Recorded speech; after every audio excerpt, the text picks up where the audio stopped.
पिथौड़ा जी ने जो है इनहेरिटेंस टैक्स की बात की, जो हम लोगों की जमा पूंजी है, जब हम अपने लोग पूरा बचाते हैं अपने फैमिली के लिए, जब हम उसको अपने आने वाली जनरेशन को देंगे तो उस पर भी टैक्स लगेगा और ये टैक्स बहुत बड़ा टैक्स हो सकता है। तो क्या आप कहेंगे कि बीजेपी अगर आएगी तो इस टैक्स को कभी नहीं लागू करेगी? भारतीय जनता पार्टी क्या करेगी, हमारे मैनिफेस्टो में साफ हमने लिख करके लाए हुए।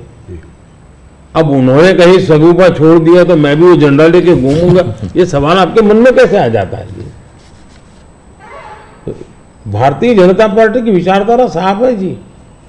हम अपनी विचारधारा के आधार पर कार्यक्रमों को लेकर के, मैनिफेस्टो को लेकर के देश के सामने जाते हैं।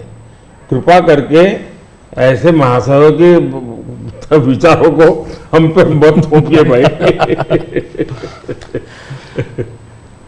मोदी जी, राहुल गांधी ने एक बात और कही है। वो कहते हैं कि जब वो सरकार अगर उनकी आएगी तो वो एक नेशनल एक्सरे कराएंगे। इसी से जुड़ा सवाल है, इसीलिए मैं पूछना चाह रहा हूँ।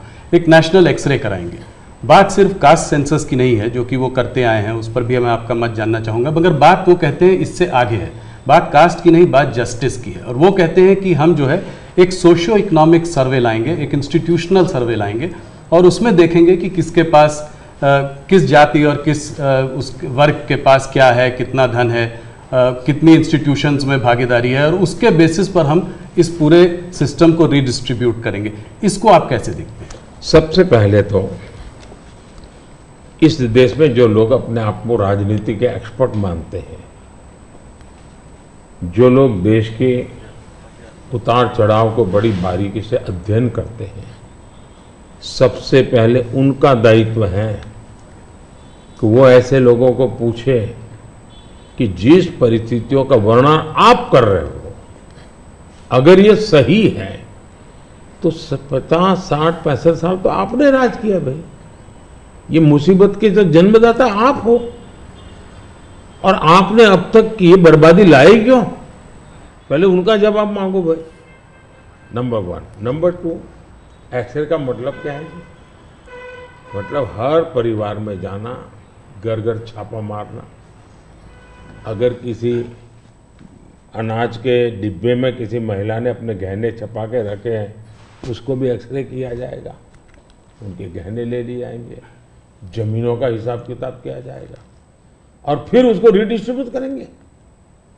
ये दुनिया में एक माओवादी विचार ने सब किया हुआ है। दुनिया बर्बाद हो चुकी है जी।